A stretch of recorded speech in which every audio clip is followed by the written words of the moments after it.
विश्व के कोने कोने में यूट्यूब के माध्यम से हमसे गुरु मंत्र लेकर वैदिक परंपरा में आगे बढ़ने वाले मेरे प्रिय शिष्यों, सज्जन और सन्नारियों, महाभारत की कथा सुना रहा हूँ मैं आपको। इसलिए चैनल को सब्सक्राइबर कर लीजिए, लाइक कर दीजिए, घंटी दबा दीजिए। ज्योतिष का कोई प्रश्न है तो 9825200108 पर फोन करिए। हम आपको बताएंगे कि आपके ग्रह कौन से खराब हैं, आपको क्या करना चाहिए जिससे आप सुखी हो जाएं, उनका निवारण भी हम कर देंगे। हमें सुनाई नहीं देता, इसलिए जवाब हमारी बेटी देगी, वो हमें लिख के देगी, हम आपको जवाब दे देंगे। तो चलिए कथा शुरू करते हैं। आज की कथा में जयद्रथ ने किया द्रौपदी का हरण। एक दिन की बात है, 5 पांडव जंगल में घूमने जाते हैं। धौम्य ऋषि अपनी कर्णकुटीम यज्ञ कर रहे हैं। द्रौपदी अपने आश्रम से निकलकर कदम्ब की डाली पकड़ के खड़ी थी और कुछ सोच रही थी।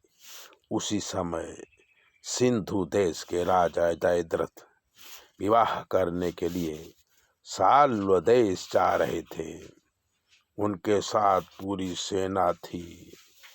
वो काम्यक वन से निकले तो द्रौपदी को देखा। अनुपम सुंदरी लावण्यमयी द्रौपदी को देख जयद्रथ मोहित हो गया और अपने मित्र कोटि काश्य को कहा कि जंगल में अनुपम सुंदरी कौन है, इसका पता लगाओ। कोटि काश्य द्रौपदी के पास आया और द्रौपदी से पूछा कि आप कौन हो। राजा जयद्रथ आपका परिचय जानना चाहते हैं। तब द्रौपदी जी बोली कि मैं द्रुपद राजा की पुत्री, पांडवों की पत्नी द्रौपदी हूँ। मैं सती स्त्री हूँ, इसलिए पर पुरुष से बात नहीं कर सकती, पर आश्रम में कोई है नहीं, इसलिए मैं तुम्हारा स्वागत करती हूँ और आप हमारा आतिथ्य स्वीकार करो। मेरे पति पांडव थोड़ी ही देर में आते होंगे, तब तक आप जलपान करो। ऐसा कहकर द्रौपदी अंदर चली गई। उतने में जयद्रथ भी आश्रम में आ गए।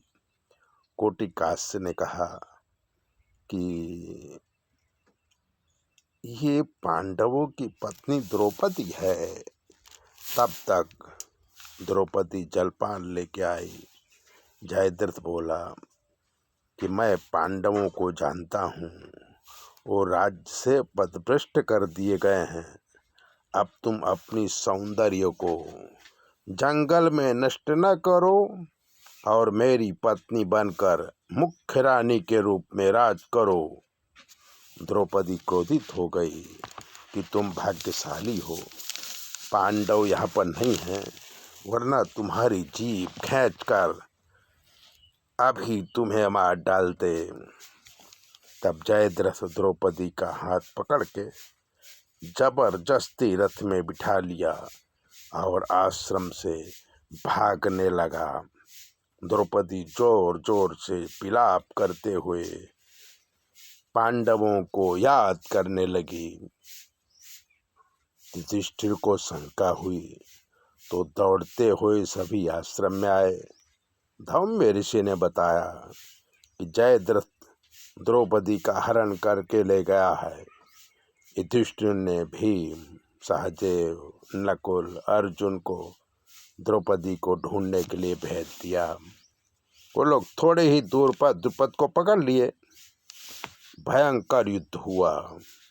भीम जयद्रथ का वध करने लगे तो अर्जुन ने रोका कि ये कौरवों की बहन दुशाला का पति है, इसके वध से हमारी बहन विधवा हो सकती है। तब जयद्रथ को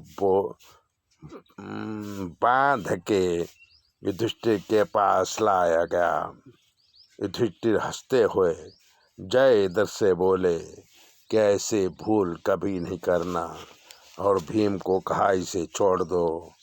भीम ने जयद्रथ को छोड़ दिया। अपना सर नीचे करके जयद्रथ लज्जा बस वहाँ से चला गया।